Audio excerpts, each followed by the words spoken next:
সুপ্রভাত। আজ ৬ই জানুয়ারি, সোমবার। আজকের দিনে আমাদের প্রধান চিন্তা থাক বাইরের জগতে যখন আমরা আনন্দের সন্ধান করি তখন আমরা বারবার নিরাশ হই।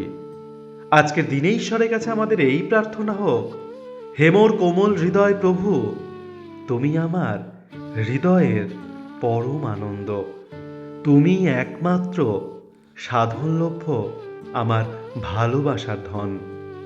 অনিত্য সংসারে তুমি নিত্য, জগতের অন্ধকারে তুমি অনির্বাণ আলোক। আমি যেন অনুভব করতে পারি যে তোমার বিরাট জীবন আমার এই ক্ষুদ্র জীবনের ভিতর দিয়ে প্রবাহিত হচ্ছে।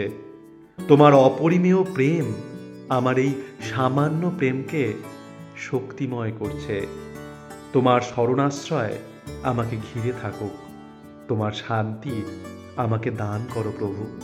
আজকের দিনটি আপনাদের খুব ভালো কাটুক।